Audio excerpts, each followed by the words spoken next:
What's up, everybody? Nate here. So the stock market has had a wild 6 months. At the end of 2021, the stock market set all new record highs, but by April 2022, we started to see the stock market come way down off of those record highs. Now, most investors believe that all of this volatility that we're seeing in the stock market was all short term. All of it was being caused by 1, inflation, and 2, the Russia-Ukraine war. So in most investors' minds right now, as soon as those two things go away, the stock market is going to recover and continue to set new record highs. However, it doesn't look like things are going to get any better anytime soon, as we have two major financial institutions, BlackRock and JP Morgan, saying that the United States stock market is going to suffer greatly for the next 6 to 7 years. Not only that, we have the 10-year Treasury yield rising in the United States, indicating that most investors believe that inflation and our economic worries are going to continue for the foreseeable future. But before I get into all of that, do me a quick favor and hit, smash, or destroy that thumbs up button below and ring that notification bell too. Both of those two things are completely free and they help to show me that you like this video and that you want to see even more just like it. Thank you so much for doing that. And now what you got to understand about the stock market is that traditionally, no matter what the crash is, the stock market always goes back up. I mean, every single time the stock market has crashed or gone into correction territory, it has gone way up and even surpassed its previous record high. This happened after the great stock market crash of 1929. It also happened in 1987, and of course, it happened in 2020. These were all of your major stock market crashes, and again, the stock market always recovered. Now, what I essentially mean by recovering is the stock market again started to reach above average highs. Over the last 100 years or so, the stock market has averaged around a 10% return for investors. This is, of course, looking at the S&P 500, which basically takes the top 500 publicly traded companies in the United States and measures their average returns over the last 100 years. It's been around 10%. Now, it's important to note here that not every single year is an up year for the stock market. In 2018, the stock market actually went down by around 6%. In recent years, though, the stock market has recovered by around 29%. So again, the stock market continues to rise even though it goes way down. Now, the troubling thing that's coming out from BlackRock and JP Morgan right now is that they believe average stock market returns are going to be way lower in the distant future. BlackRock and JP Morgan are only anticipating that the stock market is going to be giving investors average returns of around 6 to 7%, when typically over the last 100 years or so, the S&P 500 has given returns to investors of around 10%. Meaning, according to BlackRock and JP Morgan, the returns you're going to get from the stock market is way lower than what you can expect. Now, this is important for a few different reasons. For one, inflation in the United States is starting to go way up, and it's reaching new record highs every single month. In fact, in March of 2022, inflation hit an over 40-year high of around 8.5%. That is extremely significant because that means your money is losing value every single month, and it means the cost of everyday goods and services is also going up. So you have to pay more for everything, which is a huge domino effect because now businesses have to pay more for all of their goods and services, and wages need to increase in the United States. It's also part of the reason why we've seen the asset markets in the United States go way up over the last 2 or 3 years. Every single time historically, the United States government has printed a bunch of money to get us out of a recession or a major economic issue, the stock market typically goes way up. Now, the reason for that is because every single time a new dollar is printed, all of the current money that is in circulation starts to lose value. The buying power goes down, and that's why you need a lot more in order to buy all of the same things. And normally inflation only goes up by around 2 to 3%, but over the last couple of years, inflation is up historically high. 8.5% is a lot. However, if the S&P 500 is giving investors a 10% plus return on their money, then their money is gaining gaining value. They're not losing money due to inflation. This is why the stock market goes up, because investors know that this is the only way to beat inflation. Saving your money and just holding on to it isn't going to help you, because everything around you is getting more expensive and the dollars that you have are not multiplying nearly fast enough. So investors put their money into the stock market. Now, the big worry for the stock market right now is that those returns are starting to get eaten away even faster by inflation. Inflation for March of 2022 was 8.5%. Now, if the future holds high inflation of this level, then the returns you're going to get from the stock market are going to be next to none. I mean, simply put, if inflation stays at this level for an extended period of time, then even getting a 7% return from the stock market, which is average to slightly below average in some investors' minds, wouldn't be enough for your money to grow over time. So you're going to lose a lot of money, and this is exactly what BlackRock and JP Morgan believe is going to happen over the next 6 to 7 years and the next decade. That is part of the reason why we've seen the United States Treasury yield rise in the United States. So the United States Treasury yield basically shows the rest of the country how investors view the future of our economy. If the Treasury yield is going up, then that means there is less demand for US bonds. With the 10-year Treasury yield rising in the United States, that means there is a lot less demand for United States bonds. And the reason for that is because interest rates are starting to rise and the returns that investors are going to get may be a lot lower than usual. This pushes investors to go to a lot of other risky assets, like investing in ETFs, index funds, individual stocks, and other assets. For one, investors believe that inflation is going to continue to rise. That's why they're not investing in US Treasury yields, because they know the Federal Reserve is getting aggressive with inflation and they're going to continue to raise their interest rates. As those interest rates rise, though, investors are going to get a lot less money, because that's how investors make money from bonds. They get interest payments every single month. But with inflation so high right now, investors need to make a lot of money. They need to make so much money in order to beat inflation. They can't get average returns from average investments, because at the end of the day, their investments are going to be losing value. So they start to put their money into other things like corporate bonds and other stocks, ETFs, and index funds all throughout the country. In addition, commodities and cryptocurrency and real estate. All of these things are seen as hedges against inflation. And this is one of the biggest problems with the stock market right now, and one of the biggest issues on why the stock market is not going to rise so high in 2022 and beyond. The stock market is in a really strange place right now, because the Federal Reserve is raising interest rates so high and inflation is raging throughout our country. Now, what that pushes investors to do is to try to find hedges or other ways to protect their money so it can gain value over time. One of the major things that investors are doing is actually taking their money and investing in outside markets from the United States. We're starting to see investors jump into IPOs and other investments in China and India and the UK and across the world. Part of the reason for this is, one, those assets in those other countries are cheaper right now. It's easier for investors to put their money into those assets and get a lot more out of them because they're less expensive. And there's not a lot of interest in the United States for those outside assets just yet. So some investors putting their money in are getting huge returns, a lot higher than what they're going to see in the United States. In addition, as the United States federal government prints way more money and institutes easy money policies,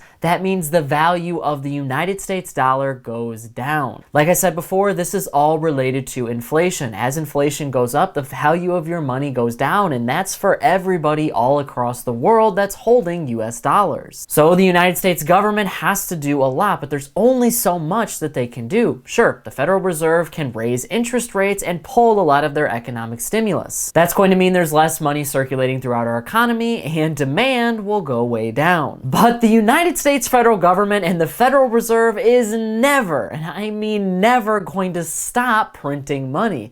They need money to pay for their debts. They need money to fund new bills. So there's always going to be a level of inflation. We don't know what the future holds for the United States government or the rest of the world. Obviously, the Ukraine-Russia conflict right now is a complete uncertainty. And like I said, that's led to a lot of short-term volatility in the stock market. If there is a resolution to that issue, then that's great. Human lives lives are saved, and economies around the world can start to get back to normal. But we don't know when that's going to happen, and we don't know if that conflict is going to get escalated. And of course, we don't know if the pandemic is going to get worse, and we don't know what is coming next for the future of our planet. Every single time something catastrophic has happened in the United States federal government has had only one answer: print more money. They did it during the 2007-2008 recession, and they did it in 2020 as well. They have to print more and more each time and institute easy money policies like super low interest rates and stimulus. While this helps our economy in the short term, it creates a lot of long-term problems. And the big question right now for the stock market and the United States federal government is how much longer can you continue doing that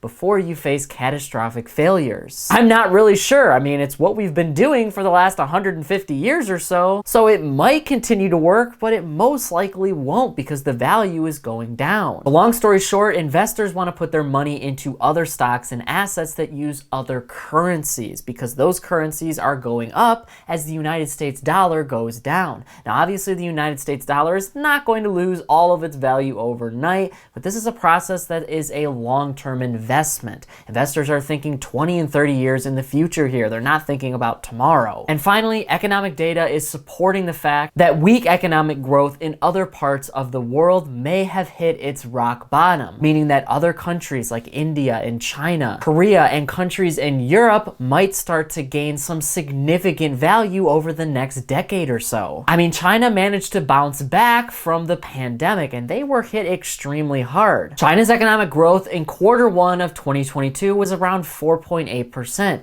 way higher than investor expectations. And this is coming off a 2021 that was very rough on the entire world. They have been steadily growing as a country as well, and there's a lot of other countries that have been doing the exact same thing. Now, a lot of those countries are reaching a point where it looks like things may not go in the opposite direction for a very long time. Now, obviously, we don't know what's going to happen, and these countries might drop in value and economic growth very quickly, but that is not the current belief. The belief is that weak economics throughout the world is actually bottomed, and countries are going to start gaining GDP. As those currencies and as those countries grow, American investors are gonna wanna put their money into them as our country starts to go down. We're not quite there yet. Like I said, it's over the next 6 to 7 years. BlackRock and JP Morgan expect a lower than average return from the S&P 500. We don't exactly know what's going to go on with inflation because the Federal Reserve is doing all that it can right now in order to lower it. And if they are able to lower it and bring that demand down very quickly, that could cause some problems on its own, but it could also lower inflation enough to where we can get back to normal. But like I said, inflation is never going to go away in the United States. It's always going to be here because the United States government is always going to need to print more money. That worries the stock market. So with all of that being said, what exactly is coming next for the stock market and our United States economy? Well, there is a potential that you could see a lot of investors on the stock market essentially take their money from the stock market and move it overseas. That could build up a lot of other markets, which is going to build up those other countries even faster. If people want to invest in other markets across the world, then that only improves that country's currency. And if we start to see that decrease in the United States, then that could mean a further deterioration of the US dollar. If the Federal Reserve continues to raise interest rates and leaves them there for a very long time,